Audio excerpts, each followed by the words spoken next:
Daniel capítulo 1, vamos ler do verso 1 em diante.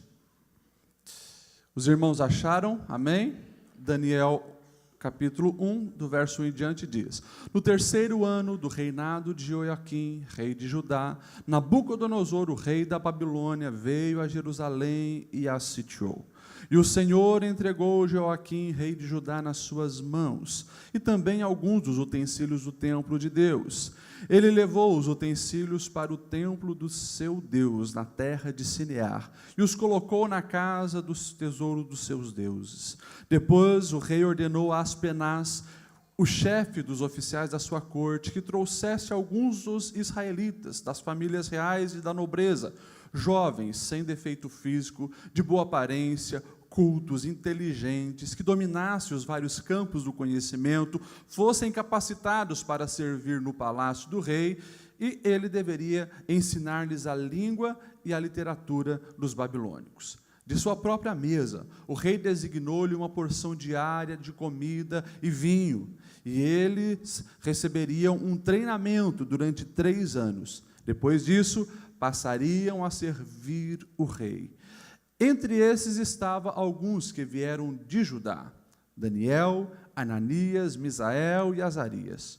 E o chefe dos oficiais deu-lhes novos nomes. A Daniel, o nome de Beltesazar; Ananias, Sadraque; Misael, Mesaque; Azarias, Abednego. Daniel, contudo, decidiu firmemente não se tornar impuro com a comida e com o vinho do rei, e pediu ao chefe dos oficiais permissão para se abster deles. Amém? Até aqui, você pode se assentar.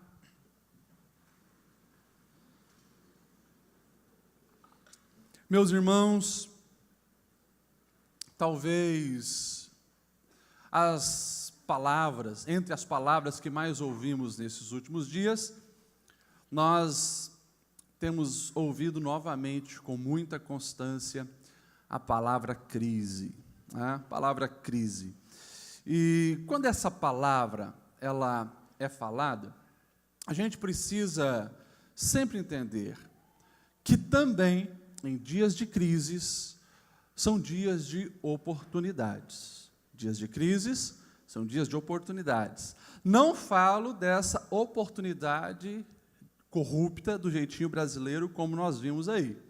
Deu essa greve dos caminhoneiros, faltou alimento, né, principalmente verduras, frutas, leite, faltou gasolina, né, nos postos de combustível, e daí alguns, quando começou a faltar, já jogaram lá em cima, e a gente viu aí as notícias, as pessoas vendendo gasolina a 9 e 10 reais. Não falo desse tipo de oportunidade, mas falo de uma oportunidade de nós crescermos, amadurecermos e desenvolvermos em nós os propósitos que Deus estabeleceu para as nossas vidas. Tempo de crise também é tempo de fazer isso, é tempo de nós vermos oportunidades e frutificar no reino de Deus. A história de Daniel, ela sempre nos traz algumas lições preciosas. E ontem mesmo, enquanto o nosso pastor pregava, me veio essa palavra, porque o contexto que Judá passava, e o pastor ontem falou sobre Isaías, mas o contexto que Judá passava nesses dias era algumas vezes pior do que as realidades que nós estamos vivendo.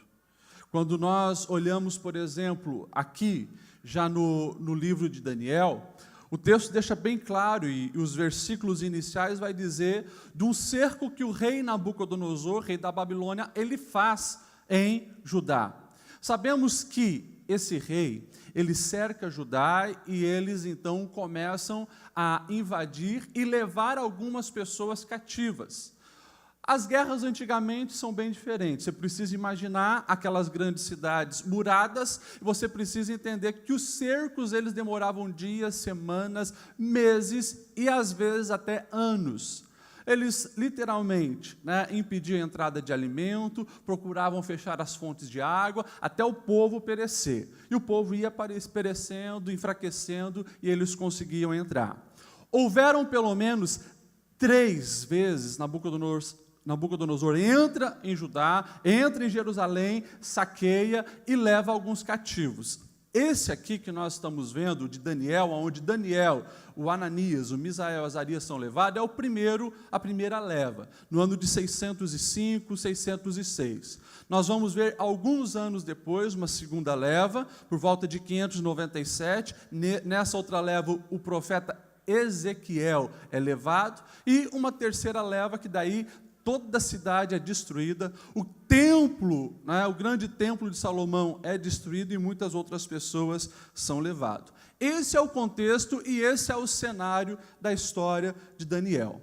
Esses jovens, eles são então levados agora para a Babilônia, e nós sabemos que Daniel era de família nobre, porque Nabucodonosor ele usa uma estratégia muito inteligente. Como tinha muitos de Judá que estava agora ali servindo a Babilônia, ele precisava levantar líderes para governar esses escravos. Então, ele olha para algumas famílias nobres e diz, né, para o chefe dos homens que governavam, pega jovens inteligentes, bonitos, de boa aparência, capazes, né, de liderança, nós vamos preparar eles mesmos, jovens judeus, para eles depois liderarem o próprio povo deles. E entre eles, lá está o jovem Daniel. Um tempo onde nós vamos ver crise pelo lado de fora e crise pelo lado de dentro, porque nós vamos ver a realidade do povo de Deus, a realidade do povo de Judá, um caos. Se você quer ter uma noção do que acontecia, leia Lamentações, você vai ver lá as pessoas desesperadas, a ponto de comerem os próprios filhos, para poder sobreviver. Um absurdo que estava acontecendo lá. E agora, ali dentro da Babilônia, algo muito pior. Ali eles ainda tinham comida, mas ali eram outros deuses, era uma outra cultura, era uma outra língua, era uma outra moral, tudo confundido, tudo muito longe da realidade que eles viviam e do que Daniel acreditava. Tempos de muita crise. Para a gente ter uma noção da perversidade que era a Babilônia, você leia depois, lá na frente, Apocalipse. Você vai ver, né, na revelação, a Babilônia sendo relacionada como a mãe de todas as meretrizes, e da onde acontecem todas as práticas repugnantes. Então, era um caos. A situação era literalmente um caos. Mas Daniel e o Misael, o Ananias, eles nos mostram de uma maneira muito interessante como que nós podemos passar pela crise como vencedores. O que nós podemos fazer em dias de crise, em tempos de crise. E a primeira coisa está muito claro. Já no capítulo 1, versículo 8, a gente vê ele se impondo e desejando servir a Deus, ficar firme com Deus, mesmo dentro da Babilônia. 4 lições eu vou falar e a primeira é essa. Em tempos de crise, você precisa continuar segurando na mão de Deus. Você precisa levar Deus para a sua crise. Irmãos, é algo simples e lógico a gente, nos momentos de crise, que gera medo, gera angústia, a gente procurar essa ajuda divina. Você que é pai, você que é mãe, você vai ter isso de uma maneira muito clara e muito compreensível na sua mente. Eu sou pai há 9 anos, Kenny fez 9 anos, a Extra está com 7. Esses 9 anos, momento de angústia, momento de medo, momento de confusão, é uma palavra, pai, mãe. Nessa semana, fui levar eles para andar de bicicleta, passando pela rua, veio 2 cachorros. Na mesma hora, largaram as bicicletas e correram para perto do pai. Por quê? Sabe que ali, né, tem proteção. O pai também já teve muito medo de cachorro, né? Mas ali você se torna um gigante para proteger os filhos. Essa é a realidade. Algo muito simples, um mecanismo de proteção, que as crianças já nascem com isso. Nós, adultos, precisamos também, nos momentos de medo e angústia, praticar, corrermos aos pés do nosso Senhor. Amém? Glória a Deus. Quando nós olhamos para essa realidade, a gente vai ver que a crise que o Judá passava não era uma crise porque o rei Nabucodonosor, ele quis impor. Quando nós olhamos, nós vamos ver Daniel entendendo de uma maneira muito clara que Deus continua soberano sobre todas as coisas, inclusive nos tempos de crise. E isso faz com que você passe pela crise com um olhar diferenciado, sabendo que Deus está ali e Deus permitiu aquilo ali para que nós viéssemos amadurecer, crescer e voltar para o centro da vontade dEle. Você vai ver desde muitos anos antes, o povo se metendo com imoralidade, idolatria, casando-se com os outros povos e praticando todo tipo de coisas erradas, corrupção e assim por diante, coisas que Deus aborrecia. Você vai ver toda a história dos reis, entra rei, sai rei, e isso acontecendo, Deus avisando, os profetas avisando, para com isso. Deus, né, vai levar para o cativeiro, e o povo vivendo a vida de uma maneira errada, até que Deus permite. Eu não sei se você observou, quando você está lendo a Bíblia, o verso 2 diz assim, ó, e o Senhor entregou Joaquim, rei de Judá, nas mãos de Nabucodonosor. Foi o Senhor que permitiu que aquela catástrofe estivesse acontecendo, porque chegou o tempo do juízo para o povo de Judá, ponto final. E Daniel estava lá no meio agora, mas chegou o tempo. E quando a gente olha para a nossa realidade aqui no Brasil, meus irmãos, você acha que Deus perdeu o controle da situação que nós estamos vendo aí? Deus não perdeu o controle.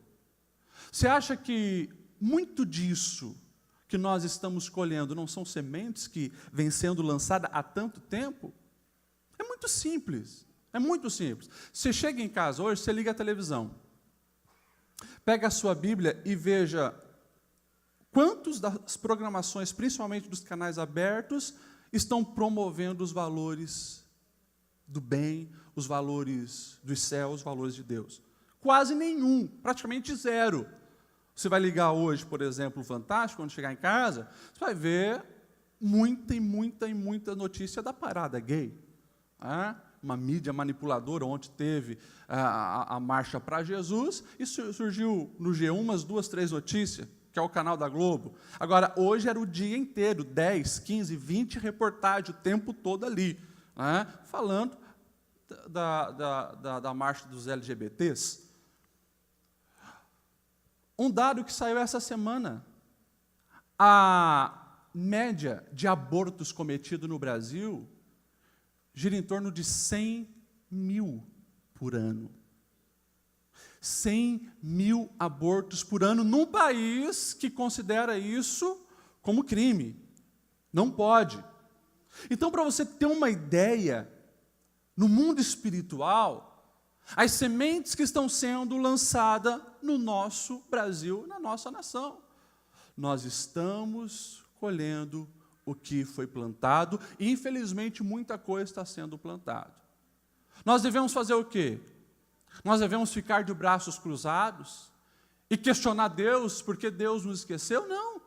A gente precisa passar pela crise, porque nós somos brasileiros, estamos nesse contexto, segurando na mão do Eterno e dizendo, eu sei que Tu estás comigo, Senhor, e eu sei que é contigo que nós vamos vencer. Eis-me aqui, faça em nós o Teu querer. Essa deve ser a nossa prática. Gente, nós estamos em 2018 e você tem o privilégio de ter a Bíblia toda hoje, aqui, na sua mão, coisas que nem Daniel tinha.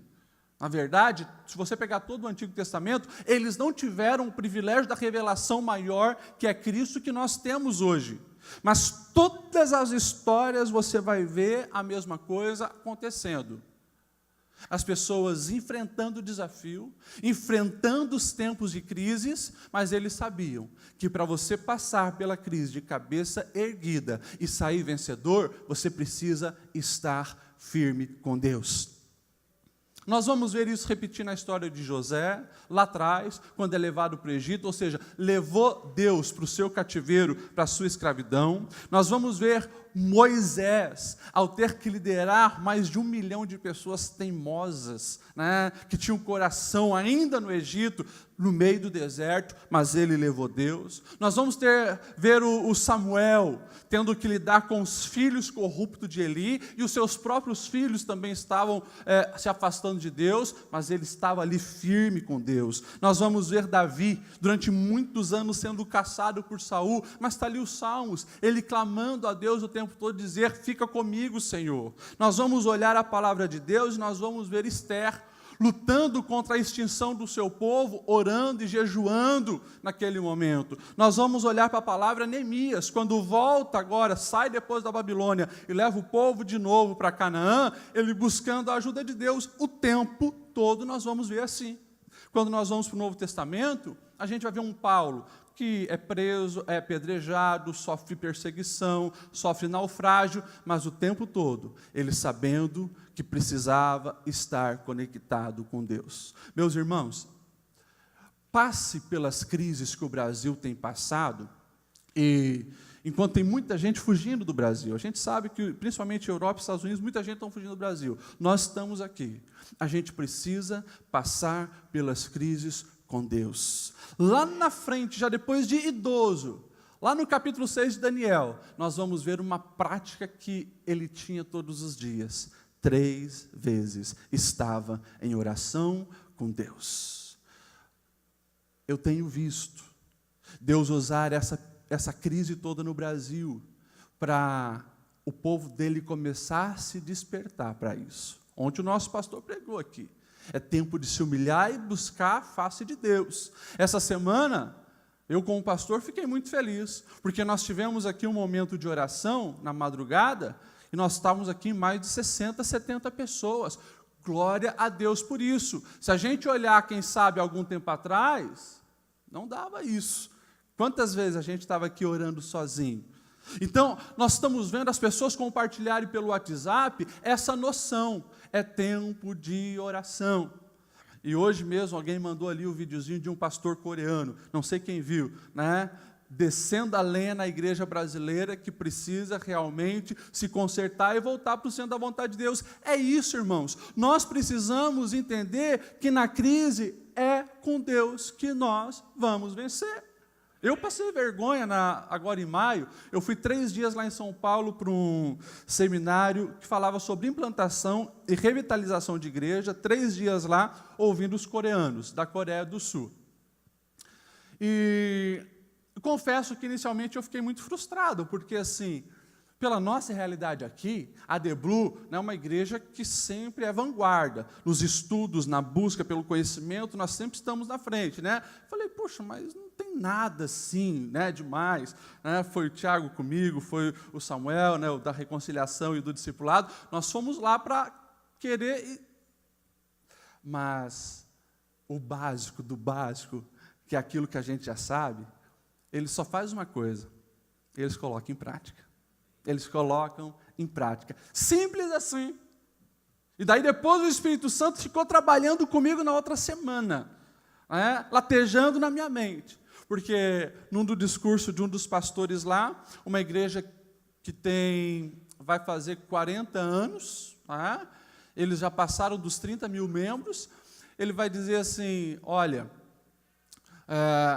lá os pastores da nossa igreja, eles dedicam muito tempo à oração.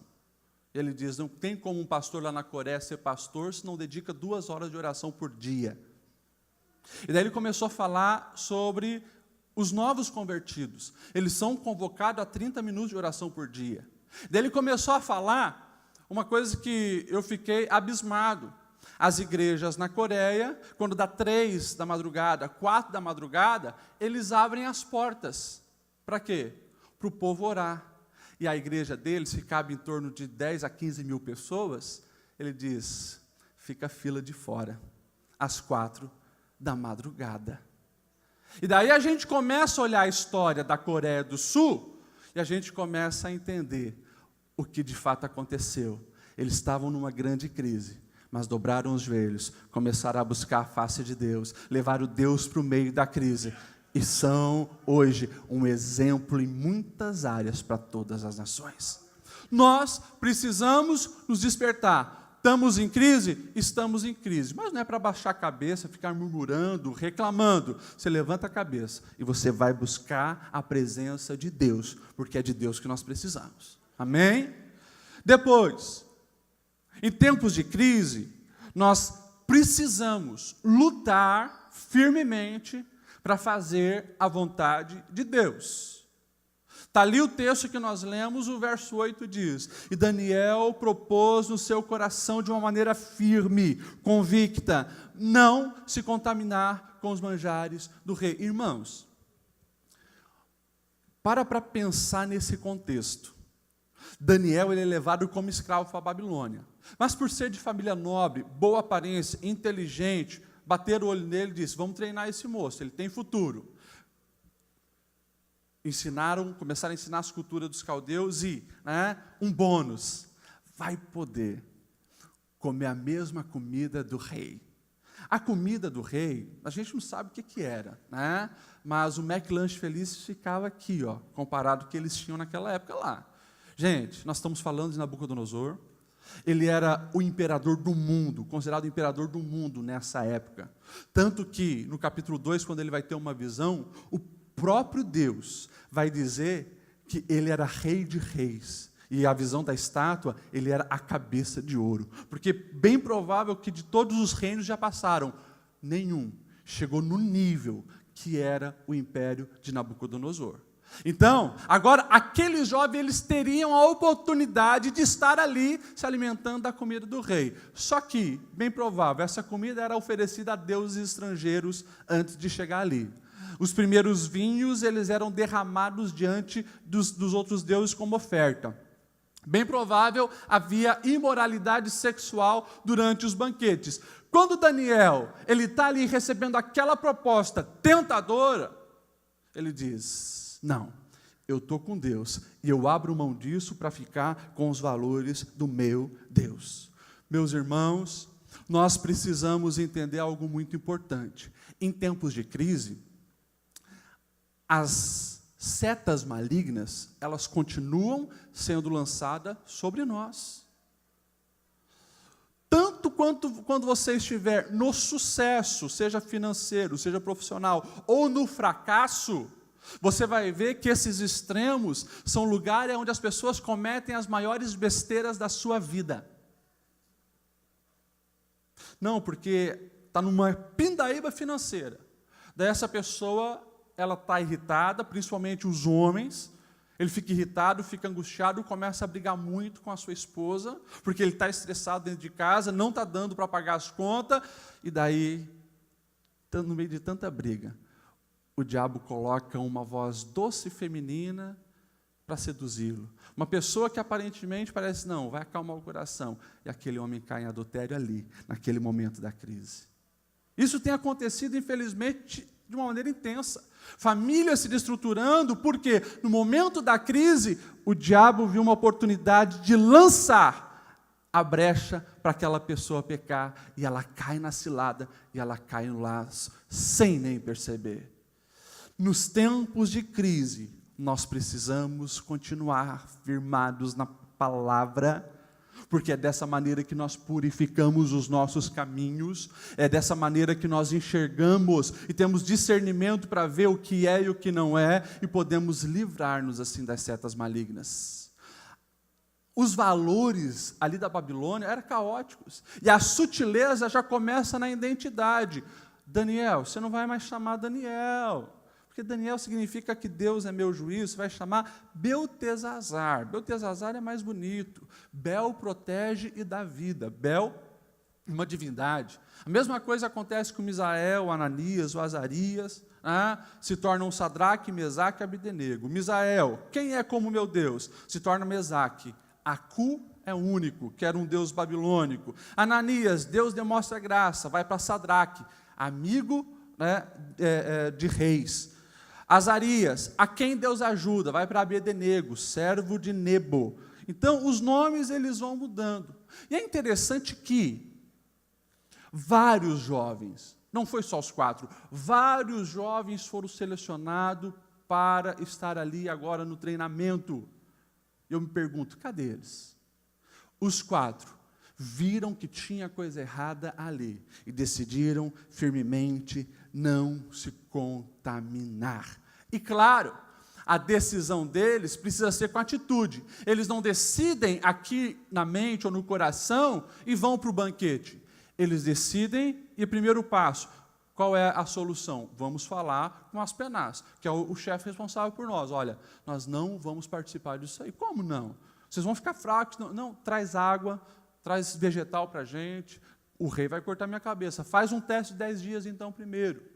E daí a gente vai ver que quando, em meio à crise, nós continuamos firmes dos nossos valores, firmes dos nossos propósitos, nós não cedemos ao jeitinho, nós não cedemos à corrupção, porque na crise que nós estamos vendo, que é uma crise política e econômica, talvez a brecha que se abra é essa. Não, mas você pode, aqui, dá um jeitinho aqui, você consegue um dinheirinho extra fazendo assim. As coisas corruptas começam também a aparecer para todo mundo. Você precisa se manter firme. Quando nós nos posicionamos firmemente contra aquilo que a palavra deixa bem claro que é pecado, o que acontece? Deus ele se posiciona junto e nos dá a vitória. Você vai ver e pode conferir aí na sua Bíblia. O verso 9 diz assim: e Deus fez com que o homem fosse bondoso para com Daniel e tivesse simpatia por ele. Quem? O Aspenaz. Deus já estava colocando no coração daquele homem um sentimento favorável. O verso 17 diz assim: aos 4 jovens, Deus deu sabedoria, inteligência para conhecerem todos os aspectos da cultura e da ciência. E a Daniel, além disso, também deu o dom de interpretação de todos os tipos de sonhos e visões. Você não precisa negociar para prosperar em meio à crise. Não negocie os seus valores, não negocie os seus princípios, não negocie aquilo que você sabe que é verdade. Ei, Deus vai te fazer prosperar mesmo em meio à crise, mas quando você fica do lado dele, dos valores deles. Qualquer outra proposta são sementes malditas lançadas que um dia vai fazer com que você se arrependa da colheita. E eu sempre lembro você, irmão, você que está aqui principalmente me ouve pregar nas quintas-feiras, o pecado, ele sempre te leva mais longe do que você quer chegar. O pecado, ele sempre custa mais caro do que você deseja pagar. Uma hora a conta chega e você não vai gostar quando isso acontecer. Muito melhor é ficar do lado de Deus, muito melhor é ficar firme nos valores do eterno Deus, porque ali, quando nós mantemos a nossa aliança, Deus está do nosso lado e Ele nos dá a vitória, Ele faz aquilo que o homem não pode fazer.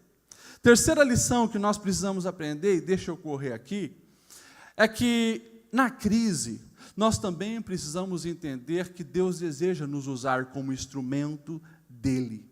Irmãos, a crise ela não pode nos paralisar como igreja, como salvos e como agentes do reino de Deus. Você precisa entender isso. Quando nós olhamos para Daniel, você vai ver Daniel já no capítulo 2.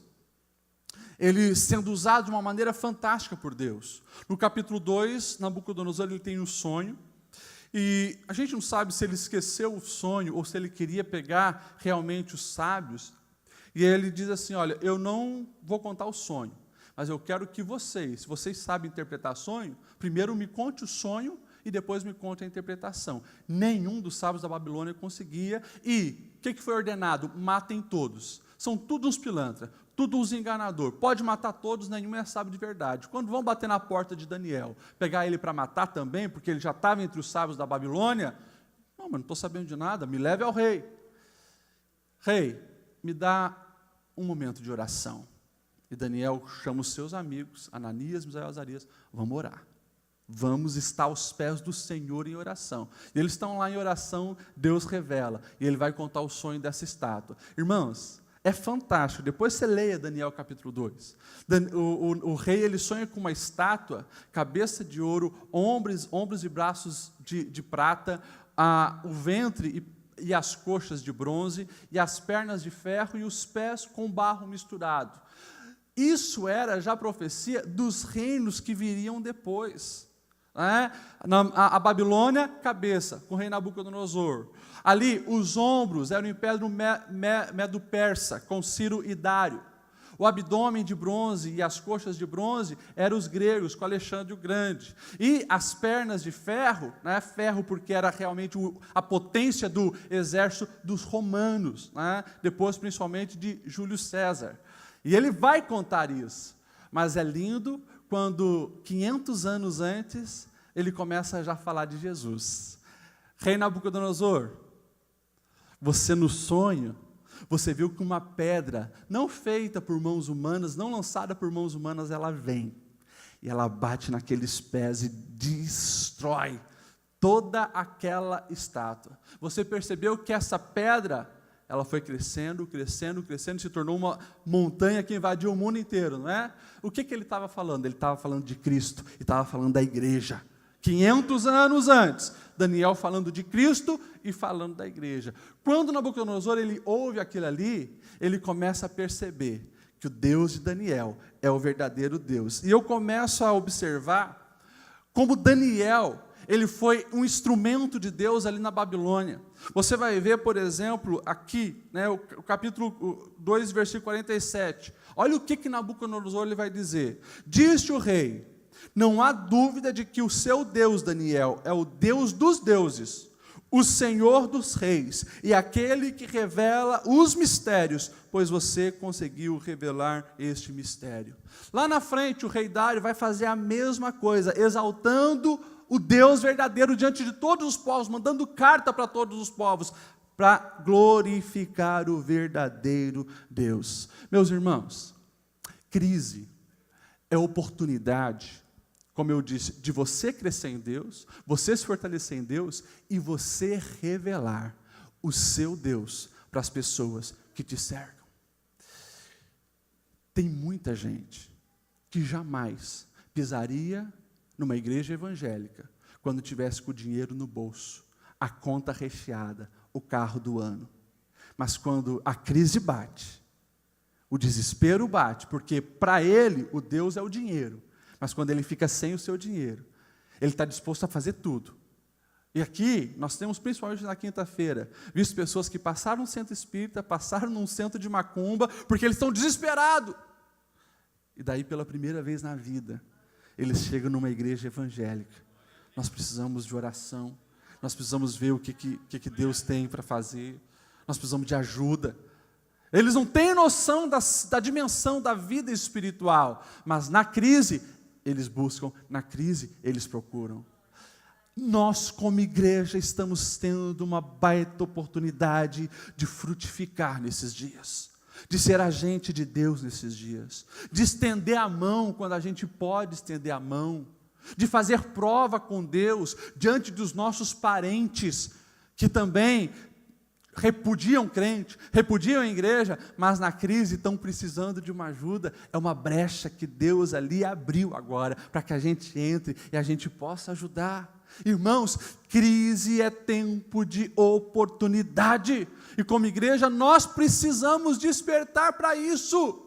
No desespero da humanidade, quem tem uma verdadeira esperança tem a solução, e nós temos. Você tem Cristo? Você tem a verdadeira esperança, você tem a resposta que a humanidade procura. Nós precisamos intervir, se levantar e fazer a diferença. Na crise e na angústia do maior rei daquela época, Daniel se colocou diante dele e diz: eu vou trazer a resposta para você. E o nome do Senhor foi glorificado ali. E por fim, a quarta lição. A gente precisa saber que a crise, ela passa. A crise, ela vai passar. O cativeiro babilônico durou 70 anos. E como aconteceu 3 vindas, Deus permitiu também que acontecesse 3 retornos. Você depois vai ver Esdras, Neemias, Zorobabel, conduzindo os retornos lá. A crise de Israel passou. Pastor Ledial, o senhor está dizendo que a crise do Brasil vai passar? Eu acredito que sim. Não sei quanto tempo vai levar. Talvez se for 70 anos, boa parte de nós nem vai ver. Mas eu quero que você entenda que para nós cristãos, independente se acaba aqui nessa vida, um dia acaba porque nós temos uma esperança de eternidade. E a gente precisa alimentar essa realidade no nosso coração. Ei, escute o que eu vou te dizer. Talvez você tenha se chateado e aborrecido com o que nós temos visto no nosso Brasil, tanta crise, tanto problema, e quem sabe você queria ter nascido nos Estados Unidos ou em um país da Europa. Não, você nasceu no Brasil, você é brasileiro e tem que ter muito orgulho de estar aqui, lutar pela nossa nação. Agora, deixa eu falar uma coisa bem clara para você. Nessa terra, nós estamos de passagem. Nós somos peregrinos nessa terra. Então, independente se daqui a 2 anos o Brasil melhore, se daqui a 3 governos o Brasil melhore, se daqui a 70 anos o Brasil melhore, nós sabemos que para nós, que estamos em Cristo, o nosso futuro é de glória. Independente do que vai acontecer, independente se a economia vai dar uma reviravolta, nós que estamos em Cristo sabemos que isso vai passar. Eu vou dizer algo mais para você. Na crise, você precisa aproveitar essa oportunidade para se desapegar das coisas terrenas. A crise, ela serve também para isso. Para a gente desapegar das coisas terrenas. Para você entender que aqui é assim mesmo. O governo corrupto enche a gente de imposto e toma. O ladrão rouba, a traça corrói. Mas o nosso coração não pode estar nas coisas terrenas. Jesus disse: ajunteis tesouro lá, onde a traça não corrói e onde o ladrão não rouba. Então, em tempos de crise, você precisa aproveitar a oportunidade para alimentar sua alma com uma esperança que não tem governo, não tem corrupção que tire, a esperança da glória eterna com o nosso Deus. Se coloque em pé, meu irmão. 4 coisas eu citei aqui para você levar e refletir essa semana. Em tempos de crise, você precisa continuar apegado com Deus e sempre levar o seu Deus para a sua crise. Você precisa decidir fugir das propostas infernais e fazer a vontade de Deus. Você precisa, na crise, ser um instrumento de Deus. E você precisa também lembrar que tudo isso é passageiro e vai passar. Se você está em Cristo, há algo muito, muito, muito melhor para você. Onde nós teremos um Cristo sobre nós, nos conduzindo no governo dessa terra. Essa é a esperança. E é tempo de você também pensar nessas coisas, no fim dos tempos. É bom pensar nas revelações do Apocalipse, porque quem sabe você está procurando um governo perfeito nessa terra e não vai ter. Só quando a igreja perfeita, a igreja glorificada estiver com Cristo reinando aqui. Daniel, nos tempos de crise do povo judeu, ele foi diferente. Por quê? Porque ele manteve conexão com os céus, e assim ele pôde fazer diferença. Talvez você chegou aqui nesse domingo à noite, ouviu essa palavra tão simples, tão singela, mas eu sei que o Senhor tem falado ao seu coração e tem despertado, como tem despertado a mim, para que a gente não fique enchendo a nossa cabeça de lixo, de um monte de áudio de WhatsApp que só fala besteira, um monte de fake news, um monte de fala para cá, fala para lá, e vai surgir outra greve, e o povo vai passar fome, e às vezes a igreja fica distraída com essas picuinhas, com essas angústias, em vez de enxergar que tem uma voz, a voz do Espírito Santo, soando em nossos ouvidos, dizendo: filho, desperta, filho, Eu não te criei para você se submeter à crise. Algo que me chama a atenção no capítulo 2, e agora o Espírito Santo faz me lembrar, é justamente a frase quando ninguém conseguiu desvendar o sonho do rei.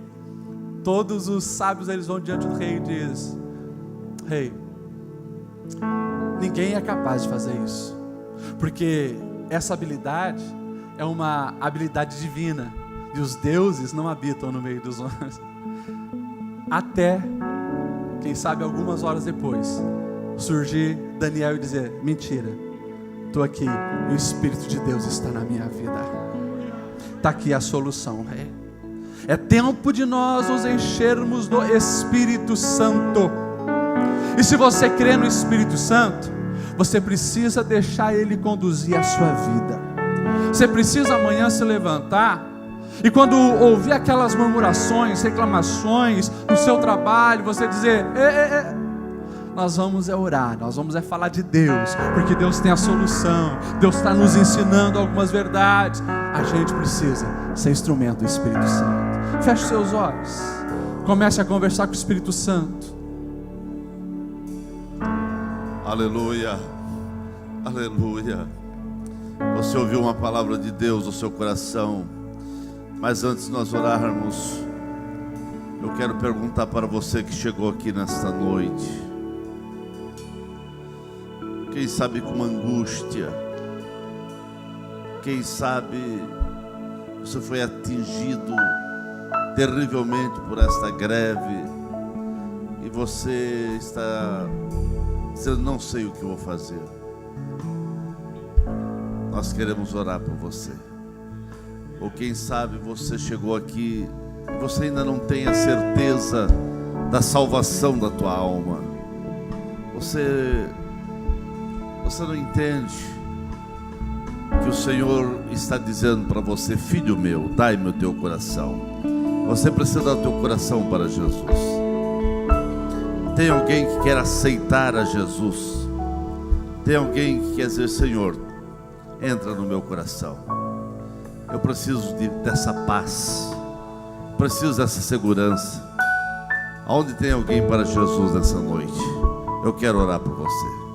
Tem alguém que quer aceitar a Jesus?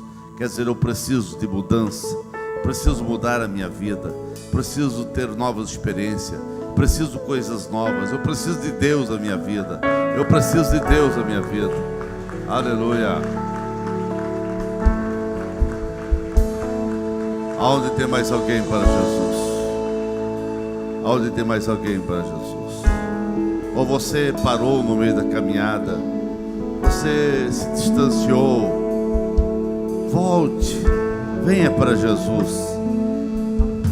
Você não pode sair daqui da mesma maneira que você adentrou. Tem mais alguém para Jesus? Eu quero orar por você. Quem sabe essa greve trouxe muito prejuízo nos seus negócios, trouxe muito prejuízo para você, e há uma angústia no teu coração, e você está até sem saber o que fazer. Vem aqui, eu quero orar por você. Quero orar por você. Quero orar por você. Você tem seu negócio, você é irmão, você está servindo ao Senhor, e essa crise trouxe transtorno. Vem aqui, nós precisamos orar por você.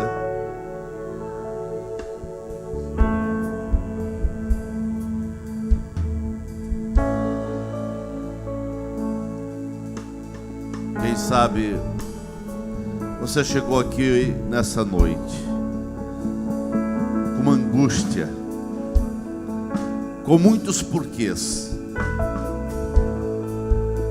mas vem aqui à frente para você receber a resposta de Deus, a bênção de Deus, e sair daqui aliviado, sair daqui abençoado.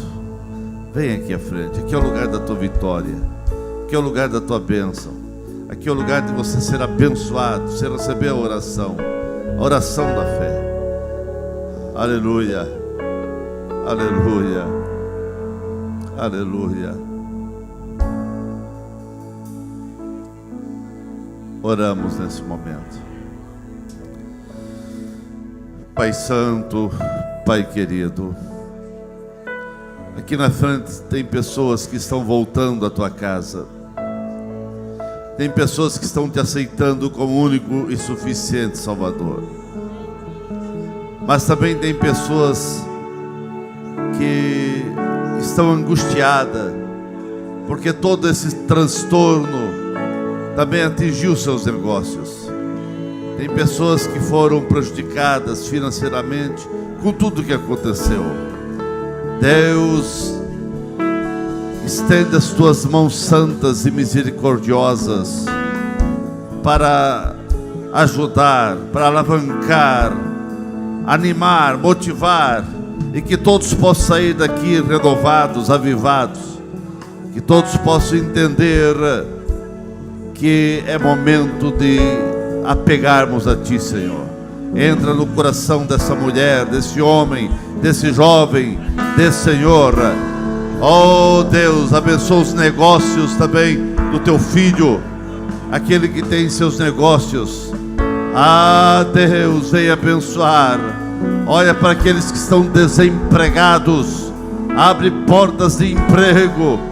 Deus, venha intervir com o Teu braço forte, dando a proteção e a bênção a todos. É o que eu peço em nome de Jesus.